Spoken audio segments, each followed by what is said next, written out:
Magandang hapon po. Tayo po ay nasa panahon ng ating midweek at ang ating pag-aaralan po ngayon ay matatagpuan sa dalawang aklat ng Korinto, Kabanatang 4, talatang 13 hanggang Kabanatang 5, talatang 11.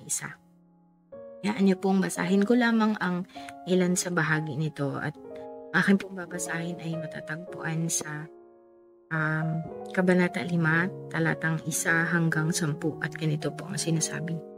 Alam namin kapag nasira ang toldang tinatahanan natin ngayon, ang ating katawang lupa, kami ay may tahanan sa langit na hindi kailanman masisira, isang tahanang ginawa ng Diyos at hindi ng tao. Dumaraing kami habang kami ay nasa toldang ito at labis na nananabik sa aming tahanang makalangit, upang kung mabihisan na kami nito ay hindi kami matagpo ang hubad.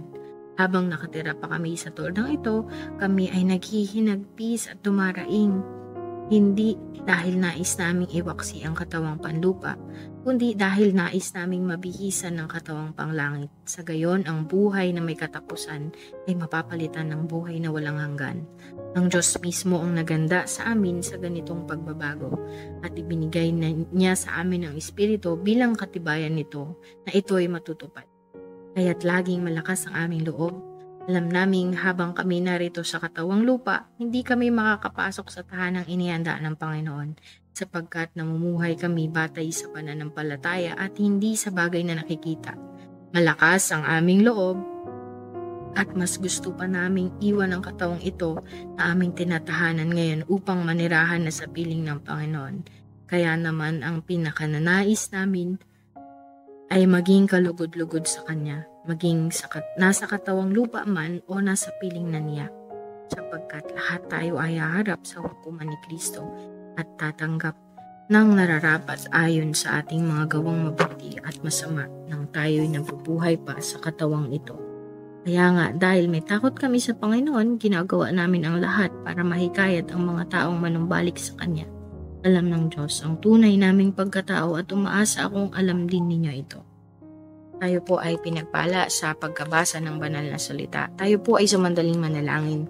Dakilang Diyos, ipakita mo sa amin ang mensahe mo ngayong hapon. Mangusap ito sa aming puso, maging kabaguhan ng buhay at maibahagi din namin sa iba. Aming dalangin sa pangalan ni Jesus. Amen. Napakatalamak po ng salitang ito, ng isang kasabihan na ito na sabi niya ay, when it rains, it pours. And hinanap ko kanina yung ibig sabihin nito at sabi niya, it is a series of misfortunes or difficult situations that tend to follow each other in rapid succession or to arrive all at the same time. Ibig sabihin, kung dumaranas tayo ng pagsubok, minsan pakiramdam ba natin ay sabay-sabay lahat na dumarating sa ating. At, di ba, parang kagaya ng pagpatak ng ulan, di ba, sa bawat patak may mga kasunod hanggang sa lalakas na siya. Mga kapatid, ngayon ang gusto ko lang i-share ay ang short reflection na matatagpuan sa ating binasa na nagsasalita sa puso ng bawat isa, na nagre-remind sa bawat isa sa atin. These verse are an encouragement by Paul na tiisin lahat ng hardships natin sa buhay in the hope na, yung hope na nakaugat sa pangako ng buhay na walang hanggan na inaalay sa pamamagitan ni Jesucristo. Yung reading na ngayon reminds us na yung ating kasalukuyang pagdurusa or present sufferings ay pansamantala lamang at binabago tayo nito araw-araw sa pamamagitan ng biyaya ng Diyos, di ba? Isa ring famous quote yung sinasabi na the trials of life are intended to make us better and not bitter. Sa hapong ito, sa gabing ito, meron lamang po akong gustong ipahagi na ilang puntos tungkol sa ating nabasa. Una, ang pangako ng muling pagkabuhay. Kung makikita po natin sa 2 Corinthians 4 verse 13 to 14, nagsimula si Paul dun sa pamamagitan ng pag-ulit ng verse ng Psalm na sabi niya, ako ay sumasampalataya, kaya ako ay nagsasalita. Matatagpuan po ito sa awit 116, 10 verse 12, at sabi niya, I trusted in the Lord when I said, I am greatly afflicted. In my alarm, I said, everyone is a liar. What shall I return to the Lord for all His goodness to me? I will lift up the cup of salvation and call in the name of the Lord. Ang pangako ng muling pagkabuhay, ang tunay na sitwasyon ng buhay natin sa mundong ito ay hindi po madali. At kung tutuusin sa araw-araw, nakakaranas tayo ng iba't ibang challenges sa ating buhay. Yung iba mabigat, yung iba kaya. Pero 'di ba sabi nga din sa verse, we are not tested beyond our capacity. And yung trials din yung mga hardships na pinagdadaanan natin sa buhay, minsan akala natin ay hindi nalilipas. Subalit yung promise ni Lord na yung buhay na walang hanggan ay mararanasan natin the moment that we accepted Him as Lord and Savior. Ito yung assurance na yung pagkabuhay na magmuli ang nagbibigay sa atin ng lakas na loob na magsalita, ng may courage tungkol sa faith natin na lahat ng mga hardships na pinagdadaanan natin ngayon ay bunga nung ating pananampalataya ay hindi tayo susuko. At kung papaanong binuhay ng Diyos si Jesus mula sa mga patay, bubuhayin din niya tayo. Ang katiyakang ito ay nagbibigay muli sa atin ng lakas ng loob and to affirm our faith. Diba nire-recite natin yan every week na yung sa Apostles' Creed, yung every first week of the month. Yung ang pagkakaisa ng mga banal, ang muling pagkabuhay ng katawan at ang buhay na walang hanggan. Nandun yung assurance natin that the moment we accepted Christ ay meron tayong buhay na walang hanggan. Pangalawa po, ang problema sa lupa ay pansamantala lamang. Sabi niya, bagamat tayo ay sa panglabas ay nanghihina, gayon man sa loob ay binabago tayo ng Diyos araw-araw. Inihambing ni Pablo yung ating physical na suffering bilang pagbabago ng ating spiritual. Di ba? Sabi niya nga, the trials of life is intended to make us better. Kasi lahat ng napapagdaanan natin sa buhay ay may tinuturo sa ating lesson. Diba? Basta nasa tamang landas at tama lang yung response natin sa ating mga problema. At huwag tayong manahan sa ating sariling kakayanan, kundi doon sa karunungan ng Diyos. Naalala ko po yung movie na Three Idiots. At tuwing nai-stress si Rancho, yung isa sa character doon, ang lagi niya sinasabi is, all is well, all is well. And I remember last week, kausap ko si Lord habang nasa jeep ako kasi ang dami ko pong iniisip. And siguro dala na rin ng mga alalahanin yan.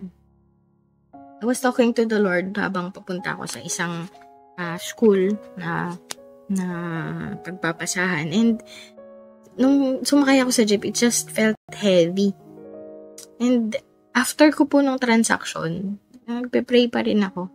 Tapos pagtingin ko dun sa tapat ng South Star, dun sa may Subic, nakalagay dun sa tindahan is yung pangalan ng store. All is well, sabi niya. All is well. Pero parang pag-isipin mo, all is well. And in that moment, I knew that God reminded me na, anak, I've got this. I've got this. You've got this. Let it go, sabi niya. Yung problema sa lupa, yung problema mo ngayon, pansamantala lang at lilipas din yan. And I am here. Diba? Yun yun. Tatlo po ang katiyakan ng walang hanggang tahan. Yun. Ginamit ni Pablo yung metaphor na ang ating katawan sa lupa ay parang tent. Pansamantalang kandungan lang. Our lives here on earth are temporary. Sabi sa PDL, diba, we are temporary residents of the earth. Kumpara sa walang hanggang buhay sa langit na itinayo ng Diyos, this image gave me a picture na yung kasalukuyang katawan ko at yung pakikibaka ko na tinitiis everyday ay pansamantala lamang. This gave me the assurance that the Lord is God and He also has the power over my sickness, sa sickness na nararanasan ng bawat isa sa atin. Even the in sickbed, we can trust that these too shall pass, and the maker of our body holds us dear and knows the best for each and every one of us. This body belongs to God. One day, alam ko, we look forward to having a permanent on heaven, di ba? To forever worship God. Pero syempre, wala namang gustong mauna talaga. diba? Pero kung saan yung mortalidad natin ay lalamunin ng buhay, ibinibigay naman sa atin ng Diyos yung banal na Espiritu bilang isang deposit or guarantee na may return. Yung walang hanggang papuri sa langit, yung walang hanggang buhay. So, ano man yung nararanasan natin, kung may kasama man dyan yung physical illnesses, all of these are temporary. Number 4 is, we live by faith and not by sight. Maaring nasa panahon tayo na pakiramdam natin ay malayo tayo sa Diyos. Gayon pa man, nabubuhay tayo sa pamamagitan ng pananampalataya. Diba? Naramdaman nyo na po ba yung sinasabi nila na parang pinagsakaluban ng langit? Diba? Pero, naalala ko lang yung verse sa Habakkuk, yun, yung to the fig trees may not bear fruit, diba? Yun, still nag-worship pa rin siya sa Lord. Yun. By faith, diba? By faith. This life is not easy. Being a Christian is not easy. And every day is a battle to walk in the path of the Lord, diba? Sabi, panghawakan natin yung sinabi din sa Psalm that surely goodness and mercy will follow you all the days of your life. Will follow me all the days of my life. Ang pananampalatayang ito ay magtutulak sa atin to walk in faith and in righteousness to glorify the Lord sa buhay natin. You see, napakadaling mag-isip ng hindi mabuti, napakadaling mag-isip ng hopelessness pag may pinagdadaanan tayo. Pero, lies yun ng enemy, di ba? Living by faith means that every day, kahit ano yung pagdaanan mo, you have that quiet confidence that God is good, di ba? It is well with my soul. He is not withholding His goodness sa atin. Kasi ang Diyos, mabuti yan di ba? Kung tayo ang mga earthly parents, sabi niya na gusto natin yung mabuting ibinibigay sa ating mga anak. What more is our Father in heaven, di ba? He is working out all things together for good for those who love Him. Sabi nga sa Romans 8:28, di ba? Tapos, di ba, sinabi din sa Psalms, sabi niya, you are good, Lord. What you do is good. Teach me your decrees. The lies of the enemy is always there, di ba? Di ba sabi niya nga, yung enemy parang roaring lion yan. And so, it is easy for us to think negatively, lalo na kapag may mga pinagdadaanan tayo sa buhay. Pero, today, this verse challenges us to live by faith and not by sight. Diba? Turn your eyes upon Jesus. Kasi si Lord who silenced the storm 2,000 years ago is the same God we worship today. And He has power to silence the storm in our lives. Number 5, our ministry and responsibility to reconcile. Nagtapos si Pablo sa pamamagitan ng pagbibigay diin dun sa responsibility natin na i-encourage din yung iba. You see, di ba sabi niya, wala tayong struggle na pinagdadaanan na hindi, na beyond our might. Diba? Hindi tayo tinitest beyond our capabilities. And so, we have that option and choice every day, di ba? It's either to live or to die, di ba? Parang kung ano yung dinideclare mo sa buhay mo, yun yung nangyayari sa atin. And this day, parang it reminds us na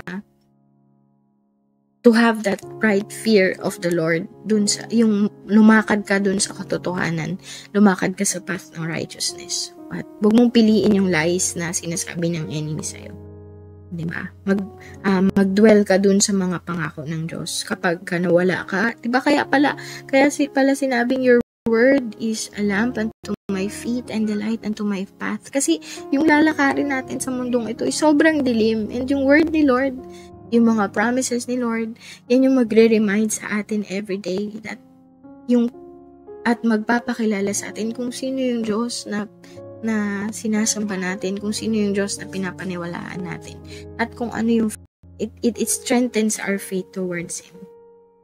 And kapag nakita ito ng ibang tao, naalala ko, dinescribe ako nung mga kasama ko sa work na masayahin daw, ganyan. Na para daw akong walang problema, na para daw positive daw yung vibes ko everyday. So,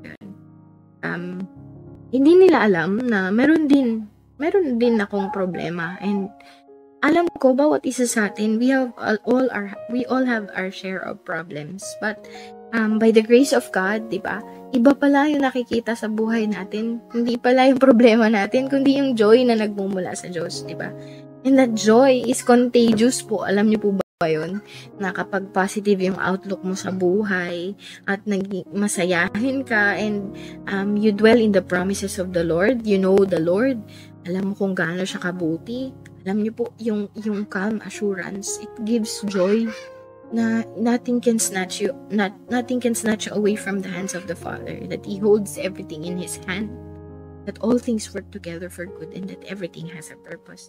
Alam niyo po, magiging magaan yung paningin natin sa buhay, and without even knowing it, minsan nakikita pala nasa face natin, nagre-radiate yung goodness ni Lord. And yung goodness na yon, it draws others near papunta kay Jesus. Meron silang, alam niyo po sa marketing, alam niyo yung customer experience, napakalaking factor yan sa marketing eh. And bakit di natin i-market si Lord sa pamamagitan ng buhay natin? Diba? Na mabigat yung din pinagdadaanan natin. Pero yung genuine joy na ibinibigay ng Lord sa atin, na to just be in His presence, yun. Mamuhay ayon sa kanyang mga pangako, mamuhay ayon sa kanyang salita, lumakad sa kanyang katwiran, 'di ba?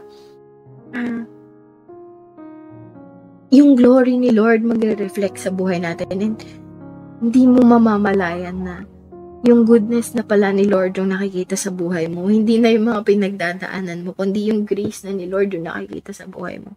Hindi na yung past mo yung nakikita sa'yo, kundi yung image na pala ni Lord, diba? Sabi nga nung katabi na, bago mo ako araw-araw. Alam mo po, pag sa sarili lang natin, hindi natin kaya eh. Pero, thank God, thank you Lord for your grace, kasi we can stand and say that God is good. Diba? It is well with my soul. At anuman yung ating pagdaanan sa buhay, ay positive yung magiging pananaw natin. And makikita yun ng iba. Sabihan mo meron sa'yo, friend, bakit ang mo ngayon, ang positive ng vibes mo? Tapos nasasabihin mo, diba? Ay, naku, yung love life ko, si Lord. Diba? Sasabihin mo, si Lord ang sikreto. Diba? Naalala ko dito yung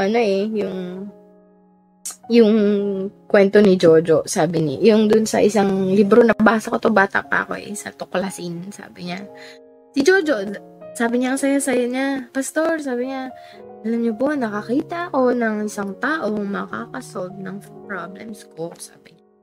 Yung problema ko sa bahay, siya na yan. Yung problema ko sa friends, siya na yan, sabi niya. Yung problema sa school, siya na yan. Siya nang bahala dyan. Yung problema ko sa trabaho, siya nang bahala dyan, sabi. Talaga, sabi ng pastor. Grabe naman yung nakita mo, sabi niya. Oo, sabi niya. Di mahal yung bahay dyan. Sabi niya, oo, mahal. Sabi. Di saan ka naman kukuha ng pangpasweldo mo? Di siya na rin bahala doon. Pero, yung story na yun, ang naging reflection niya is to give everything to the Lord. Naalala ko na naman yung song na give them all to Jesus, shattered dreams, wounded heart, broken toy. Actually, kanta siya ng bata, pero grabe yung burden mo na malilift pag pinagkatiwala mo sa Diyos ang lahat. At di ba sabi nga, lahat ng bagay ay temporary lang, and even our sufferings, hindi yan permanent. Lagi ko itong sinasabi sa ate ko every time na magkukwentuhan kami, yun yung assurance na laging sinasabi ng bawat isa amin. Minsan siya yung nagsabi, minsan ako, yung word na magiging maayos din ang lahat. Diba? It's the faith. Yung habang sinasabi mo to, you have that confession of faith that magiging maayos din lahat. Kasi si Lord yung may hawak sa atin, and pinagkakatiwala natin ito sa Panginoon. Bilang pagtatapos po, tandaan natin na yung kasalukuyang mga problema natin, challenges, pansamantala lang po yan. Sabi nga nung kanta, diba, na binabago na tayo araw-araw. Ngayon, bukas at kailanman, ang pag-ibig ng Diyos ay laging tapat. Tayo ay may pangako ng isang walang hanggang tahanan sa langit. At ang katiyakan na makakasama din natin yung banal na Espiritu araw-araw. Diba? Siya yung encourager, diba? Mamumuhay tayo sa pamamagitan ng pananampalataya. We will live by faith. Sabi nga, turn your eyes sa Jesus at sikaping mamuhay ng kalugod-lugod sa Diyos. Nawa po sa ating buhay ay maging living testament tayo ng hope every day at yung kalwalhatian puan kay Kristo. And that may the lives we live inspire and point others towards Christ. Sa ngalan ng Ama, ng Anak at ng Banal na Espiritu. Amen. Tayo po ay manalangin. Dakilang Diyos, salamat po sa nabasa namin ngayong araw na ito. Salamat po sa muling pagpapaalala ng kabutihan mo, Panginoon. Nawa sa lahat ng pinagdadaanan namin sa buhay ay maranasan namin yung pagsama mo. Tunay, O Diyos, na hindi mo kami iiwan o pababayaan man. At ang kabutihan mo, Panginoon, ang pag-ibig mo ay sapat araw-araw. Ang biyaya mo ay sapat araw-araw. Dalangin ko, Ama, na ano man yung pinagdaraanan ng bawat isa sa amin, maaring meron sa amin nakakaranas o nasa kalagitnaan ng pagsubok. Samahan mo ko kami, i-remind mo ang mga pangako mo sa amin at magbigay ito ng assurance sa bawat isa sa amin. At kami po ng mga nakaranas na makaalpas sa mga pagsubok, salamat po sa biyaya mo, Ama, sa kalakasan mo. At patuloy na mamuhay kami ng bilang buhay na patutuo ng kabutihan at pag-ibig mo, O Diyos. Sa hapong ito, dalangin ko rin na bigyan mo kami ng sapat na biyaya sa bawat araw, Panginoon, na mararanasan namin, Panginoon. Dalangin ko na ang bawat isa sa amin ay muling manumbalik dun sa panahon ng unang tinanggap ka namin at sa joy na naranasan namin ng mga panahong tinanggap ka namin una.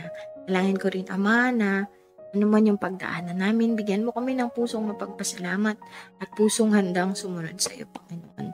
Hayaan mo na masulat yung mga batas mo sa aming mga puso at ma-remind sa amin na ito, masunod namin ito. Salamat po. Sa inyo po namin ibinabalik ang kapurihan, pasasalamat sa pangalan ni Jesus. Amen.